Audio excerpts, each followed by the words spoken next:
Call the council meeting to order. First of all, we'll have the Pledge of Allegiance to the flag, and please remain standing for the invocation to be given by Darren Brock. I pledge allegiance to the flag of the United States of America and to the republic for which it stands, one nation, under God, indivisible, with liberty and justice for all. Our most gracious Heavenly Father, Lord, we just come to you tonight, Lord, to ask that our decisions here to be selfless and to be for the good of all. And Lord, we just ask for your spirit of wisdom to come upon everyone in order for us to be to do the best job possible for this city, Lord. We just ask that you be with the people gathered together, bring us all a spirit of peace and togetherness and unity. In Jesus' name we pray. Amen. Roll call, please. Kamala Lamons. Here. Jerry Foley. Here. Eric Shine. Here. Darren Brock. Here. Keith Williams. Here. Carol Harmon. Here. Marty Latham. Here. Paula Allred. Here. We do have a quorum. Before we start, I would like to announce we went to Springdale this afternoon about 2:30, 3 o'clock, picked up our stagecoach. It is home in Lowell, locked up in the blue building across the street. At this time, I would like to thank Tom Kicklack for his superior work in getting our stagecoach back at no obligation to the city of Lowell. Let's give Tom a hand.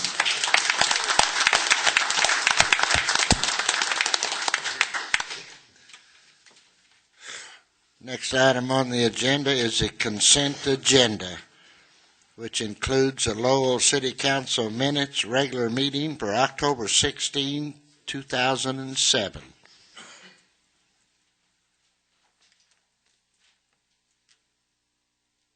Any comments?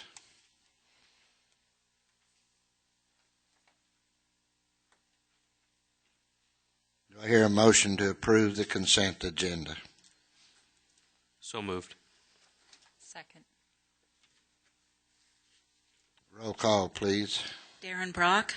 Yes. Paula Allred. Yes. Eric Shine. Yes. Carol Harmon. Yes. Jerry Foley. Yes. Marty Latham. Yes. Keith Williams. Yes. Kamala Lamons. Yes. I'd like to entertain a motion to amend the agenda by adding an update on the street department building construction. Do I hear a motion, please? So moved. Second. Roll call, please. Keith Williams. Yes. Marty Latham. Yes. Kamala Lamons. Yes. Darren Brock. Yes. Paula Allred. Yes. Carol Harmon. Yes. Jerry Foley. Yes. Eric Shine. Yes. At this time, with the council's approval, I would like to make an adjustment in the agenda. Chris Sullivan has a very important meeting to go to, so I promised her that with the council's approval, we would put her first on the agenda, and that is an ordinance accepting a final plat into the city of Lowell, Arkansas. With council's approval, Chris, will you come forward, please?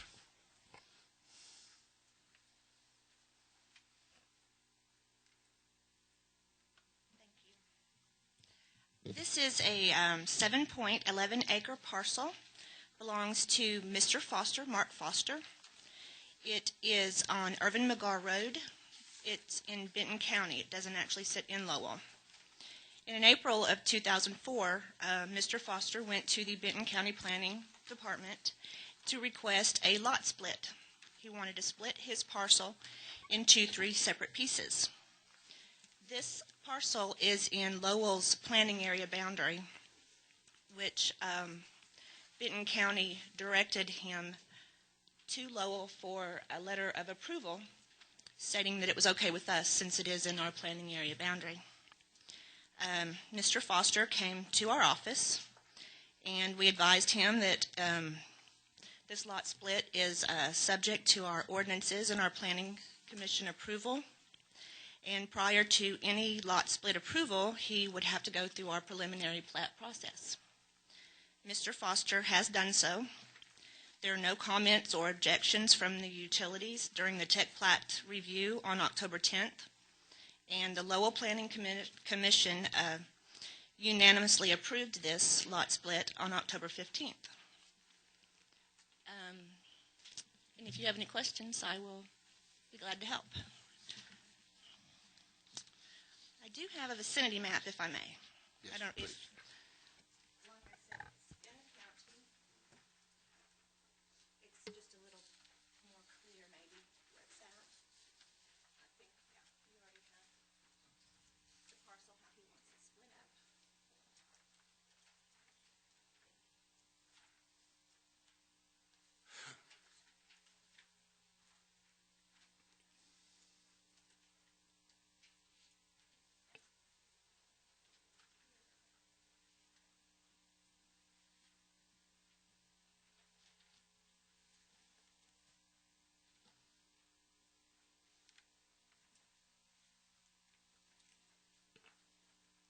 Question. Was this subject to a public notice and all that sort of thing? Yes, sir. And everyone concerned was notified? Yes, sir. Okay. Thank you very much. That's part of the Planning Commission process. His purpose in splitting it, pardon me, he's splitting it into 3 tracts and would like to sell one of the third lots. And to do so, he has to lot split. Do you know if this was split off any other larger lots in the last few years or anything? No, sir, I do not.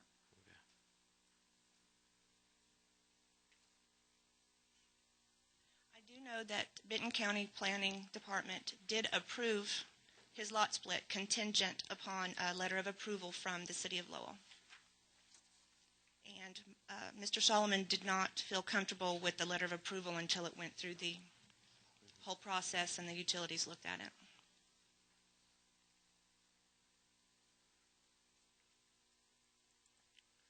Any other questions? I'll entertain a motion to suspend the rules and place on third and final reading by title only. So moved. Second. Roll call, please.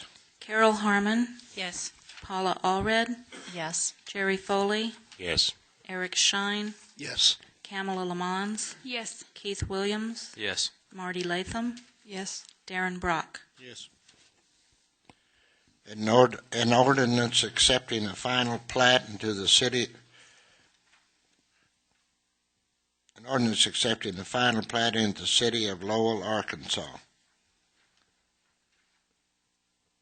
Like to move to pass? Second. Roll call, please. Jerry Foley, Yes. Darren Brock, Yes. Paula Allred, Yes. Keith Williams, Yes. Eric Shine, Yes. Marty Latham, Yes. Carol Harmon, Yes. Kamala Lamons. Yes. This will be ordinance number 816. Thank you. Chris, thank you. You did a good job, Chris. You did. It's our first chance. Very good. Okay. We'll go back. Now you can go to your recital. Take Dad with you.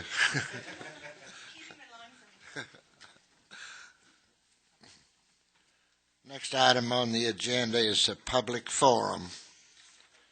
Guy Shoemaker.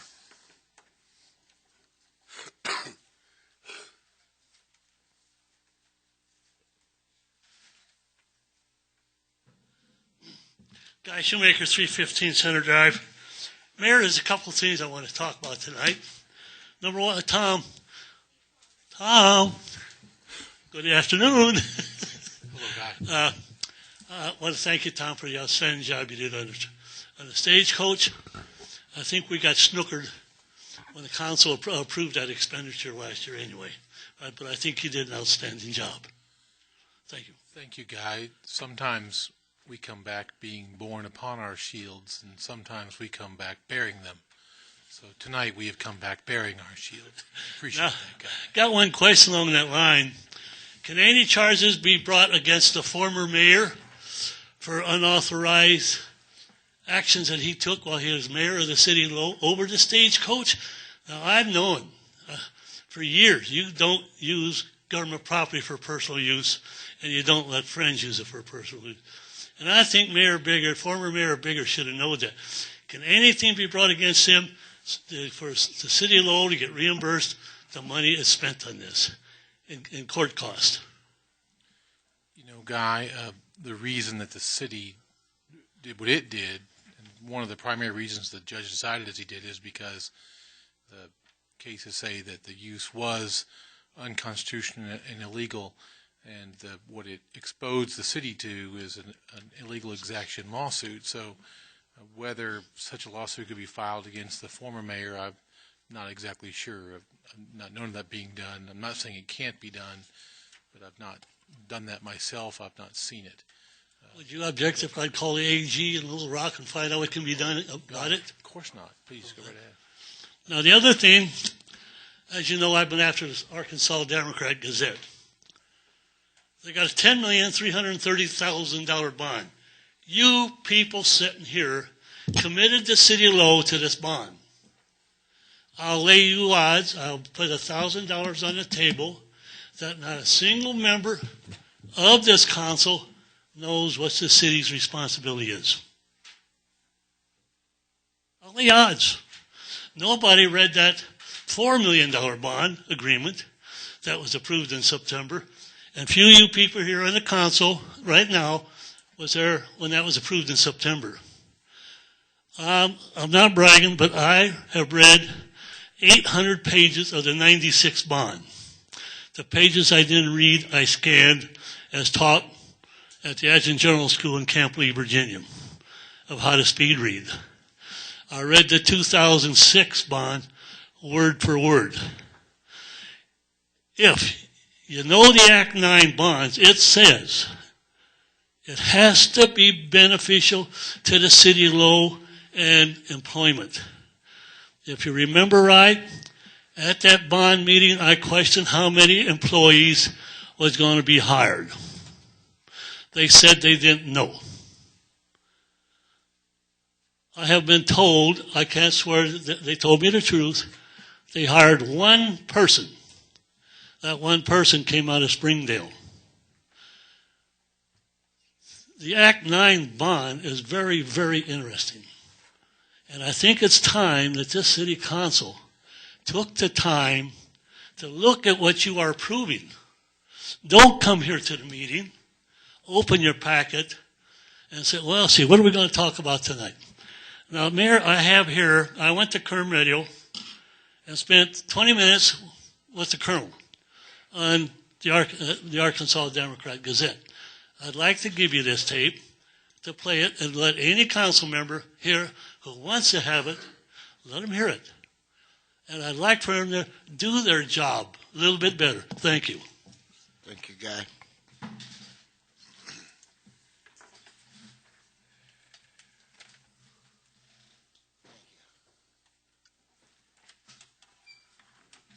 Next item on the agenda is the committee reports.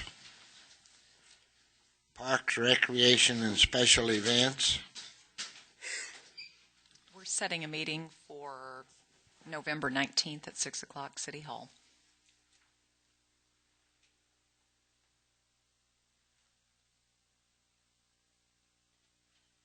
Thank you, Paula. Streets and sidewalks. Utilities. Ordinance.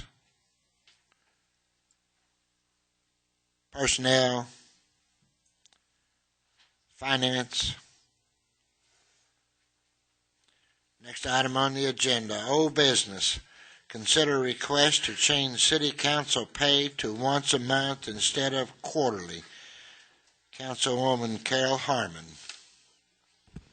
We discussed this last meeting, and there was questions and concerns as to whether or not Mary could do this or not, and she's not here tonight, so you have the answers? Point of order. council want the clerk to speak? If she has the answers to the questions from Mary, yes. I have the answers from Mary. Okay. Mary said she would do that any way the council wants it done. Doesn't matter to her. Mr. Mayor, do you know if there's an ordinance that was set up to pay us every quarter, or is there anything that needs to be repealed or revised? I think that was what was the question. Not that I know of. Do you know of an ordinance? I did discuss this with Mary, and Mary said that she would prefer there be a resolution, but no ordinance is required. It's just an order of the council. Does that mean there's no ordinance in existence that designates how council people are to be paid? She didn't specify that. Okay. She just said that an ordinance is not needed. Tom? Mayor, I talked to Mary about this because she was thinking about the method if y'all chose to do it. So we searched for an ordinance and found none, nor a resolution. So it must have been set up at one time, just how y'all wanted to do it, or maybe just Mary decided how to do it. I'm not sure. Maybe someone who preceded her, but you certainly can. This is one of those you govern yourselves, and you certainly can just do it by order since there's nothing out there. You know, we need a resolution to change a resolution, an ordinance change an ordinance, and there's nothing out there. So what I told Mary and Jeanette was just however y'all want to do it, y'all go ahead and do it. Carol? I make a motion that we be paid once a month instead of quarterly.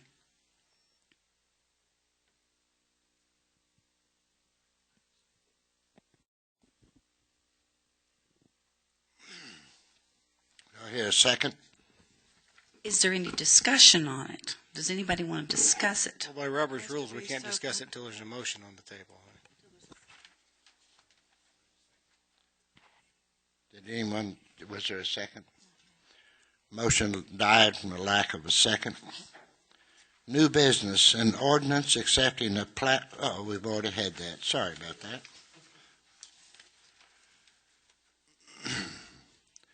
An ordinance adopting the City of Lowell stormwater pollution prevention, grading, and erosion control by reference. Tony? What you have before you tonight is basically a fulfillment, if you choose to pass it, of the city's requirement of ADQ is to pass a updated ordinance that is more in line with the Phase 2 rules that we're under as far as stormwater compliance. That's what's brought this on. We're under a 5-year plan, and currently we're in year 4 of this 5-year plan. And originally, this was supposed to be brought to you in year 2. However, this ordinance was not created until year 3. And currently now, Lowell and I think Johnson may have just passed theirs, but we were one of the last cities to adopt this. All the other MS4 cities have adopted this, not exact same resolution because it's been tweaked to fit the city's size. But that's where we're at tonight. And I want to bring it to y'all's attention. There are 2 major changes currently on our codes. One of the changes that is being brought in this code is on page 25. It's section I, violation schedule of fines. Currently, right now, we do not have anything in place for the code enforcement officer to basically enforce the current erosion control ordinance. And by that I mean typically problems that Billy has to enforce is tracking mud on the streets, silt fence being in place before the grading takes place, construction entrances being put in per plan.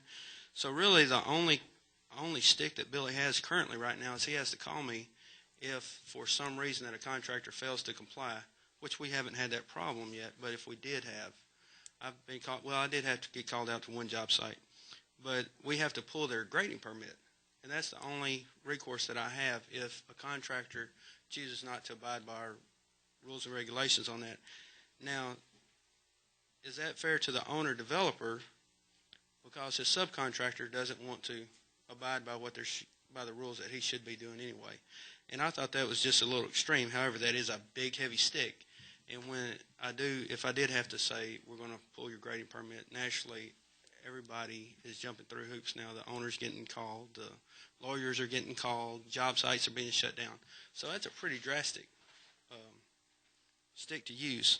So in this case now, if they choose not to abide by the rules, there's a schedule of fines that Billy can actually issue tickets, and I don't have to go and shut down a job site. So I think that's a benefit on this. The other one, and this is up to the council's decision. This is what the previous city engineer and myself recommended. It's on page 21, item number 15 on the fees. Currently, the grading permit fees are $250 for 1 acre or less than 1 acre, and 1 acre or more, it's $500. That's our current grading permit fees. What this does is it brings it up to 1 acre or less is $300, and greater than 1 acre is $700. Now, where we fall in comparison to our sister city, Springdale, is $250 and $500, which is what we have now. We're in line with Springdale. Rogers is $500 for 1 acre and $1,000 for more than 1 acre. The reason that I feel like, and I support what our previous city engineer has on this, it's a slight adjustment in fees, but it helps the city recoup some of the inspection costs that go along now. When we issue a grading permit, I have to go out to the site beforehand and make sure all the erosion control measures are in place before we allow them to go move dirt. So this kind of helps put money into the general fund, and so that's the justification that we're presenting to you for these increased fees. This is y'all's decision, on the fees. But that's what we propose. So those are the two major changes in this. Everything else just brings us up to speed, basically, on the Phase 2 rules and regulations for MS4 City. Are there any questions? Yes.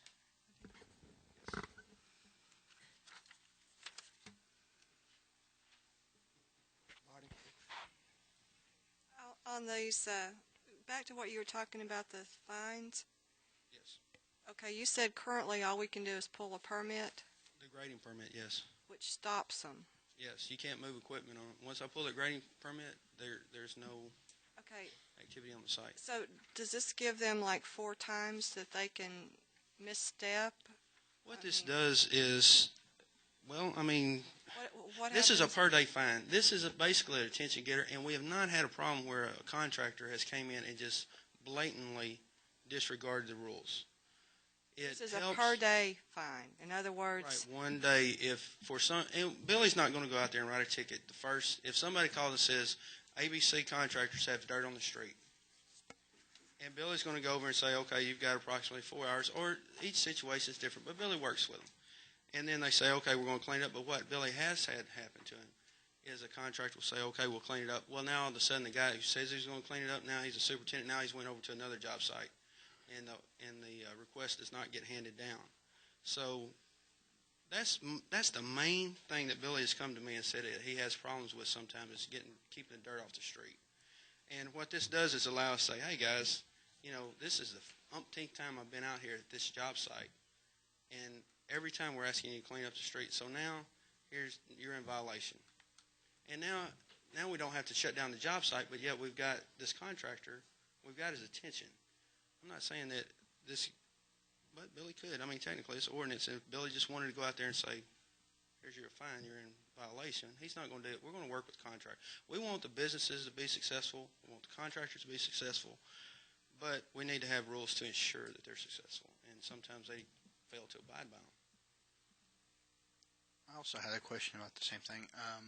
Basically, I think I'm going to follow up with Marty was, at the end of it, you have fourth and subsequent offenses doing the same. Is there a point at which you pull their permit, or is that done away with? I could. I have that authority. Okay. As a stormwater, that falls within my jurisdiction. That as an administrator of the Phase 2 rules. I really don't see So a fourth basically, offense being a $4,000 a day fine. Right. I mean, if it gets to that point, I haven't done something right, or it should never get to that point. Right. My main question was there. You're not stifling yourself. You still have that opportunity. Right. Yes, sir. Yeah, I can still, in flagrant violation, and then if it's a health and safety issue, automatically. So. This doesn't say per day, though. It says fine per offense, so. Right, okay, that's a good point. But if Billy goes out there and he has a fine this day, he can tell him he's got a 24-hour notice to fix it, or whatever Billy gives him. Some, situation dictate. But let's say he doesn't fix that offense. Okay, now he's got another offense because it's another day. Does that make sense?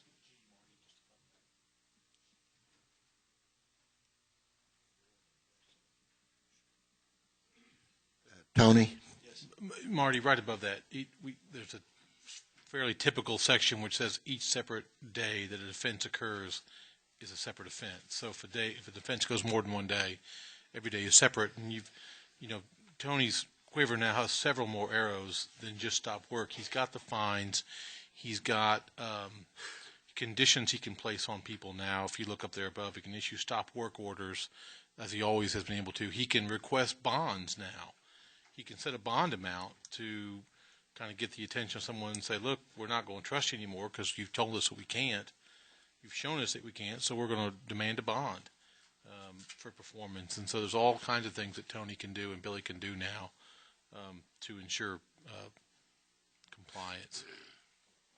That kind of answers my next question. You've reviewed this? Yes, ma'am. Tony, I have several questions. It talks about domestic sewage. That's on page 2.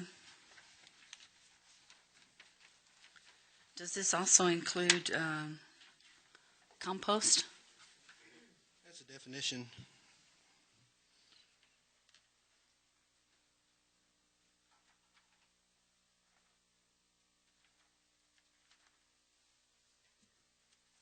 I wouldn't think that would include compost, Tom. That would be up to you to define the way I interpret that.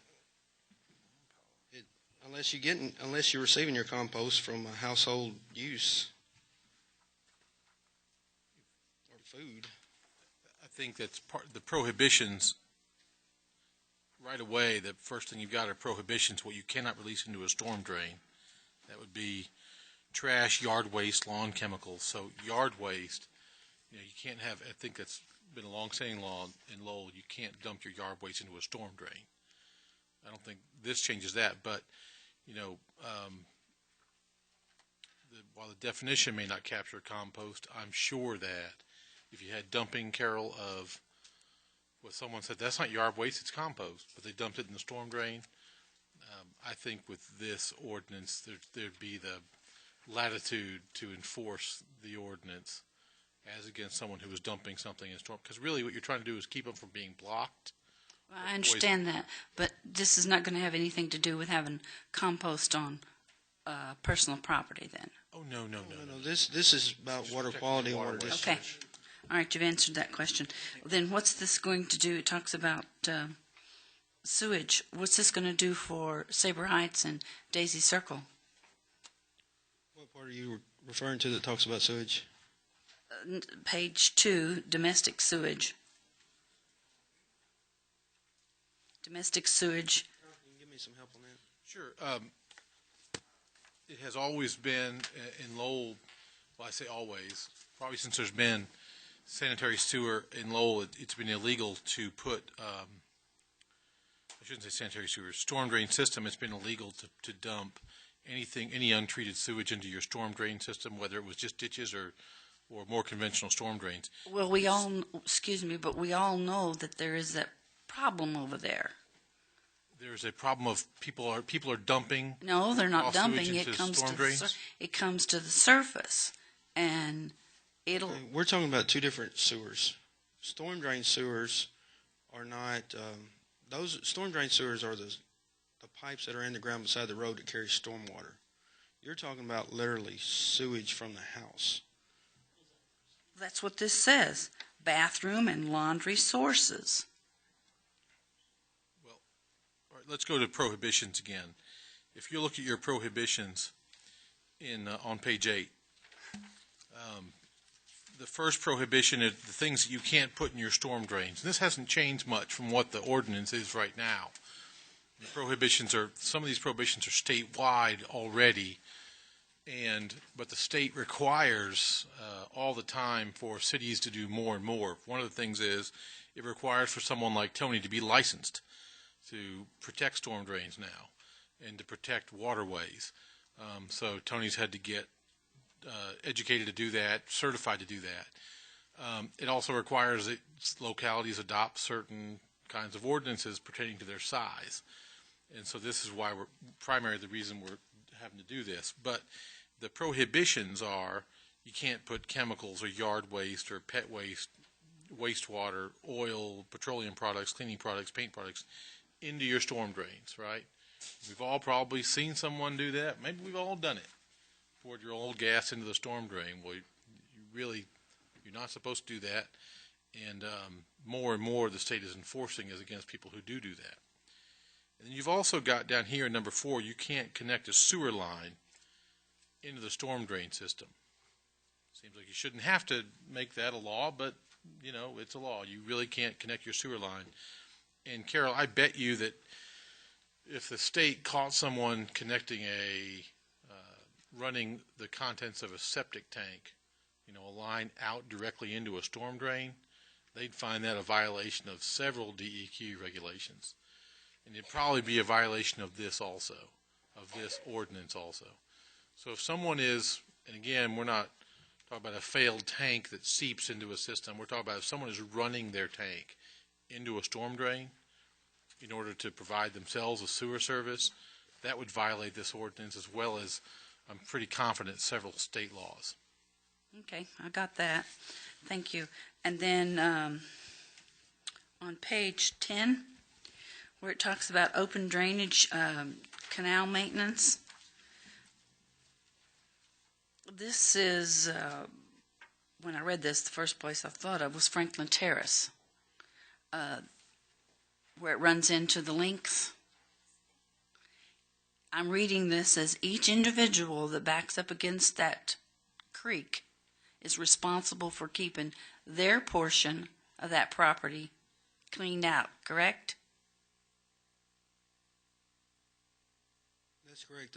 The easements do not necessarily belong to the city. I mean, depending on the situation, property owners are supposed to maintain in this code and our existing code. We're not changing that they're supposed to maintain their drainage ways. It's like, for example, at Cambridge Subdivision, that we've had problems in the past with certain property owners over there dumping grass clippings straight onto that concrete swell that's over there. And once Billy identified that and basically educated the people, really. I mean, I don't think there was any fines issued. He just kind of educated them on stormwater quality, and they realized that what they were doing was affecting the stormwater, so they stopped. But we've always had that the property owner is supposed to maintain their drainage easements. This is not new to that. Then it talks about pet waste on page 9. Disposal of it would be pet waste shall be disposed of as a solid waste or sanitary sewage in a timely manner to prevent discharge into a storm drainage system. Can you elaborate on that? What does this mean about kitty litter? Can you put it in the trash can, or? Well, for stormwater quality, like I said, I don't think that Billy's going to go around looking for animal waste in somebody's backyard to make sure that it's not being, in other words, when I say animal waste, I'm talking about domestic animals. Agriculture, if I'm not mistaken, Tom, this does not affect agriculture at all. Correct. What this is referring to is, what's the proper animal, basically dogs and cats is what I'm going to say. Domesticated animals. And that if there was an issue with a pet owner basically trying to keep dog kennels in his backyard or whatever and not disposing of his waste properly and like putting them in, throwing it over the fence or whatever, we could have this to say you can't do that anymore, remove your pets. But I don't think Billy's going to walk around and check everybody's backyard and say you got pet deposits, you got to clean those up. I think Billy's got bigger issues because it does say in a timely manner. So there is some leeway there. And throughout this, it goes through and says that on page 15, number G, it says the seal, certification of authority, and signature of a registered engineer qualified under state regulations to certify that the grading and drainage plan complies with this chapter. We don't have an engineer. You're correct. We do. We have one on retainer at Steve Hesse, but Steve Hesse does not design these plans. Whoever engineering firm designs these plans put their engineer stamp on there. Okay.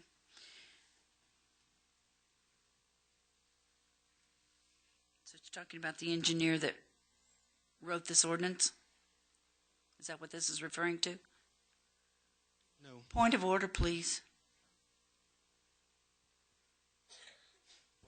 Is that referring to the engineer that wrote this ordinance? No, it is referring to the engineer that produces the plans. Okay.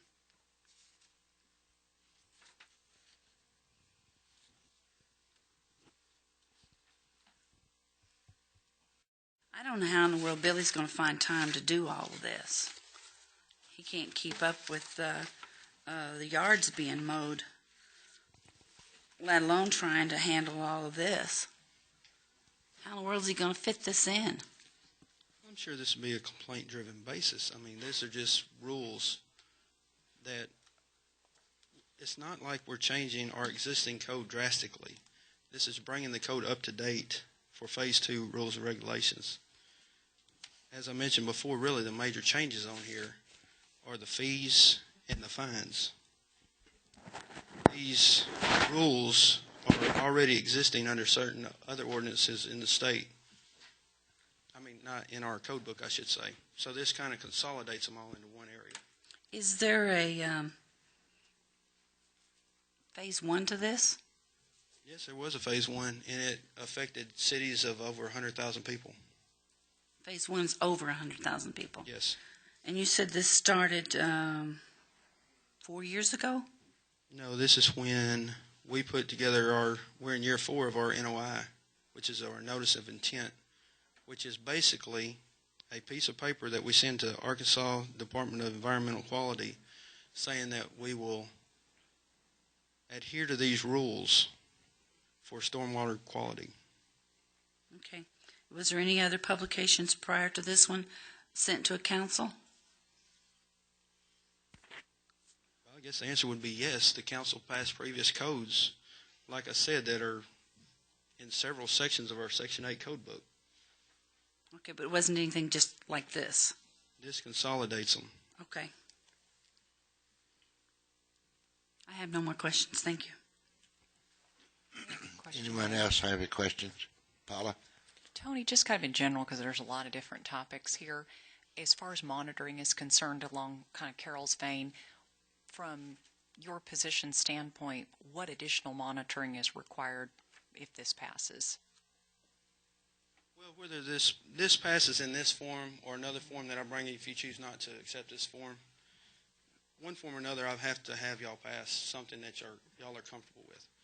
So, to tell you, let's see how to say this. So far, Bentonville, Rogers, Springdale, and Fayetteville, the big four, each have a position dedicated to stormwater, a person, and that's all they do. 40 hours a week of stormwater to ensure compliance with these rules. Now, with Lowell being a town of our population and our budget monetary constraints, we at this time do not have a position to or to afford to fill that position. So what we do by enforcing this is basically on a complaint-driven basis and observation through code enforcement, my observation going out to certain sites. I mean, when we pass something, I inspect sites for the planning department, for code or plans, when their plans are presented, when they want to, when they're asking for CIVO. Then I go out there and I ensure that the plans were built according to the paper that was presented to the Planning Commission. So that's another form that I'm, what did you say, Mayor? I'm usually out in the field probably 10, 15 hours a week anyway on the stuff, and it's going to be even more so now with Dixieland coming up. So my office time is drastically being cut every day.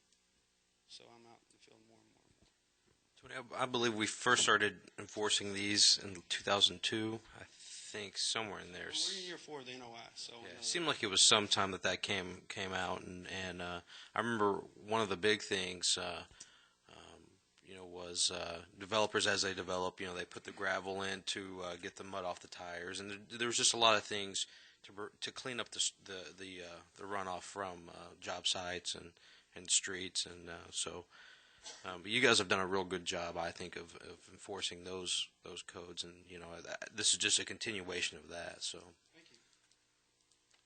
Tom would like to speak, please.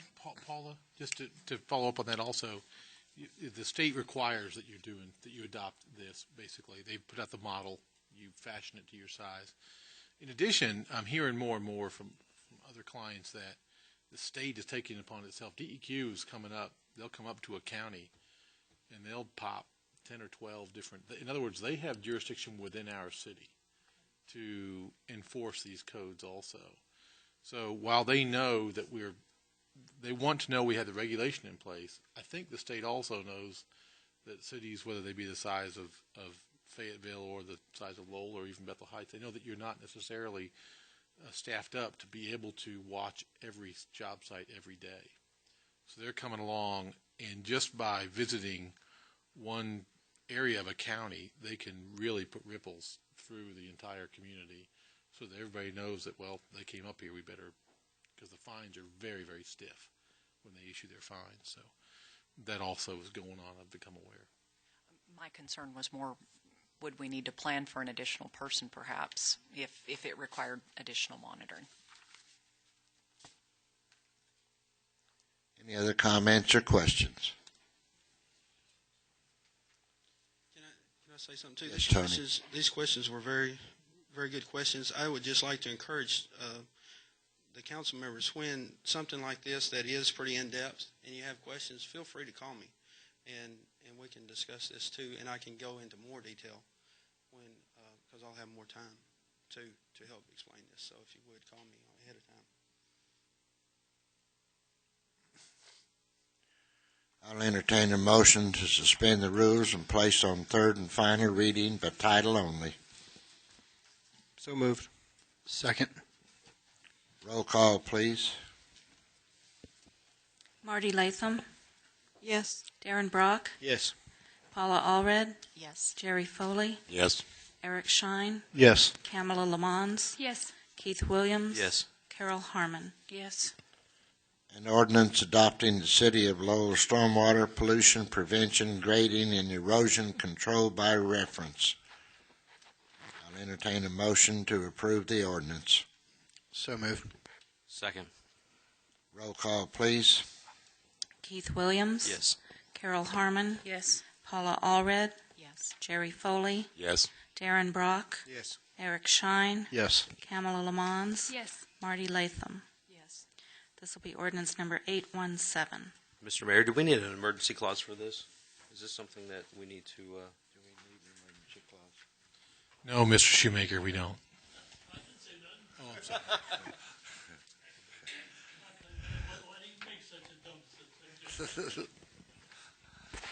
Tony, thank you. Next item on the agenda is an update of the street department building constructions. Sean? I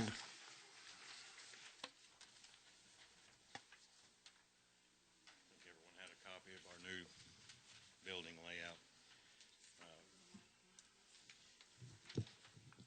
As y'all were informed informed, we went in negotiations with Crossland Construction on this project.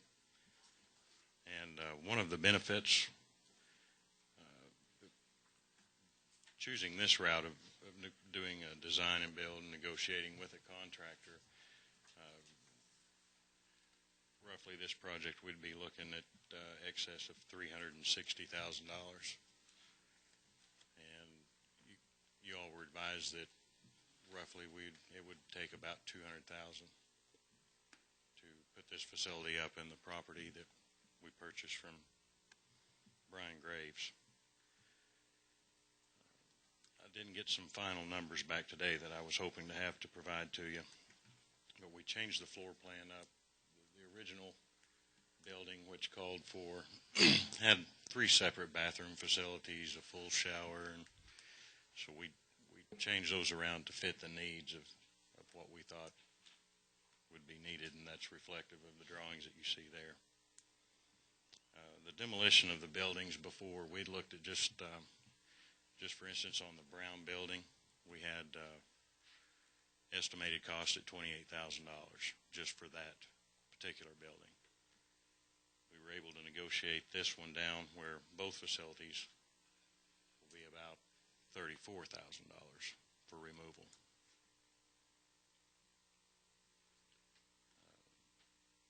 There were some final red line changes for some of the equipment that we wanted to add, and those are still at the architect, and that's where we're lacking some final prices to advise you on before we go into signing the contract. Went through planning last night.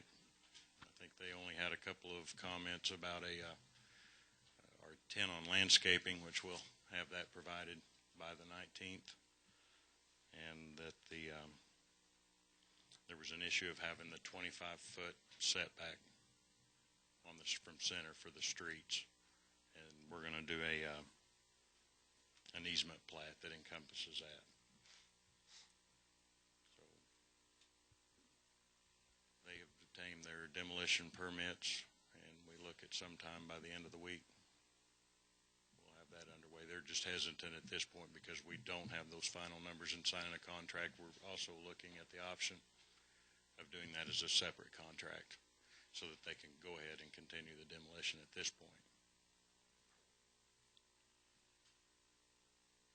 Sean, this is going right across the street from here, where I guess the Bryan Electric's building was. Just kind of curious. I know that we're also building the city hall over there. Is this looking at the design? It looks like it's a metal building right now. Yes, it's already purchased. Okay.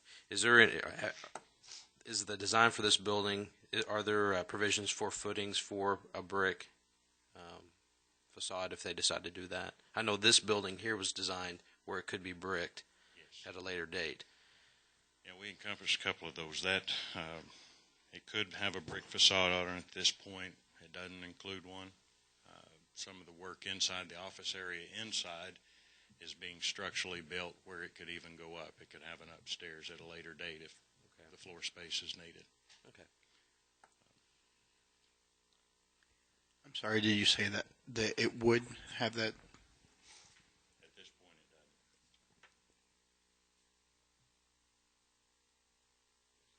Looking at this, since it's going to be right across the street between the street and the railroad, it looks like you have doors and windows on the railroad side, and on the street side you just have a blank wall. Is that how we're planning this? You're going to go out of the building at the railroad?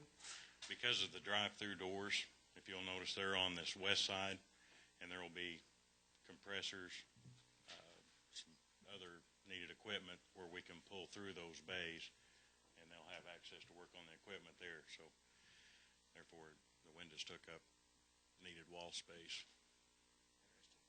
It's not very attractive towards the street side as you drive past it. Covered with trees.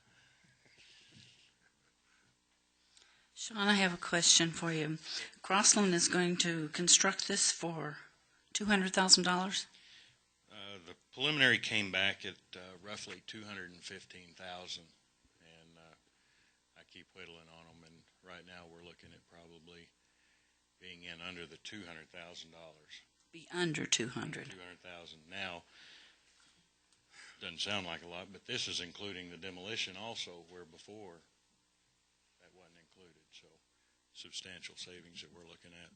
Okay, now the 360,000, that's what it would have cost That's based on had someone else done it? On a rough speculation of bidding process at $60 a square foot on a 6,000 square foot building. Okay, so the 34,000 for both buildings is included in this under 200,000. So they're going to put the building up for around 160. I'll have some final numbers for you here in the future. Hopefully by the 19th we'll have them back. And the metal is the metal that we already have. Yes, that building was already purchased. Did we do bids on this to get Crossland? We done statement of qualifications.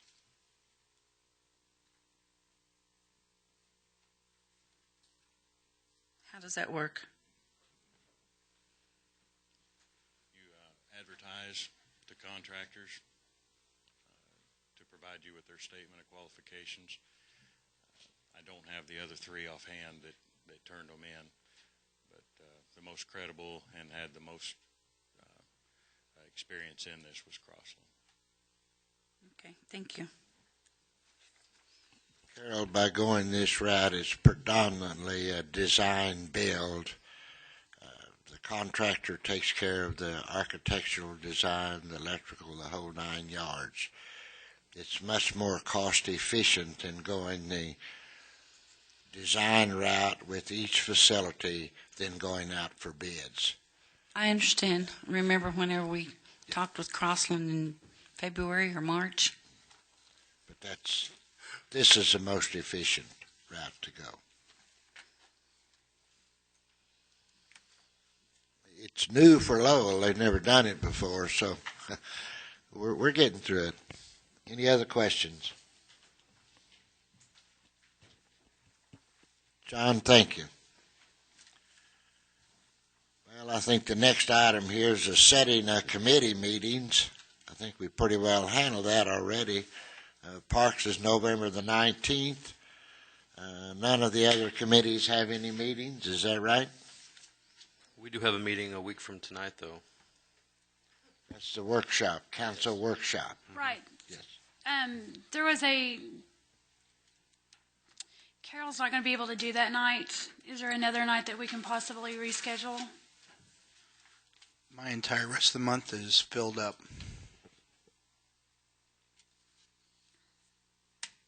Is everyone else able to attend that night?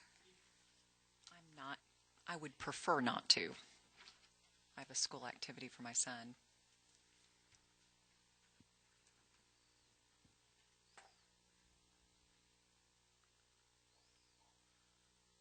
Does December 3rd look good for everybody? It's a Monday night. It's a planning commission meeting night, but I mean, if that's the only night we can meet. So it'd have to be after the planning commission meeting then, unless we had it at City Hall. We would have it on the 10th, isn't it? No, first Monday.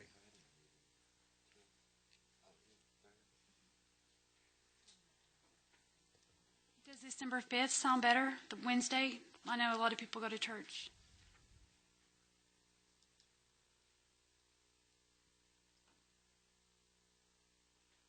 December 11th? Yeah, I coach basketball teams on Mondays and Thursdays, so. I don't have anything for the 11th, but pretty much 90% of the rest of the thing until after New Year's, I'm booked up. Do we want to try to do December 11th? Did you say What just day of the week is that? Tuesday? That's fine with me. I'd be available. 6 o'clock. Tom would like to speak, please. You know, it just makes me think, Kamala, that you're going to, I anticipate that you will meet early in January or at some point in January. There's a state law that sort of charges you to meet every year and set your rules. The courts and the AG would basically let you go through with the same set of rules for several years, and they count your first meeting and, you know, that year as that meeting. But this council, I think, did that a year ago. Mm-hmm. And if you plan on doing that again, you might kill two birds with one stone if you waited till January. You could have your work session that you're planning now, but you'd also have that beginning of the year meeting, and you could do the same. You could do the two things at the same time.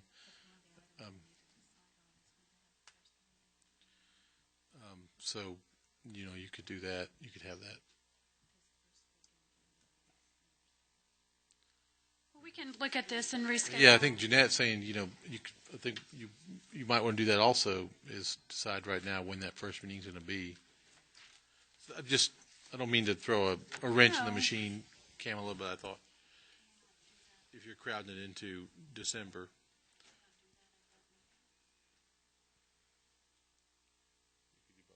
Just thought. Point of December information. 11th, I mean, we really need to meet. That's fine with me. Point of information. Our procedures, don't we have to adopt that the first meeting of the year? That's typically what you want to do, yes. Can we establish that at the work session on December the 11th? Sure. Yeah. Okay, let's plan for You can do it on the 11th. 6 o'clock, City Hall.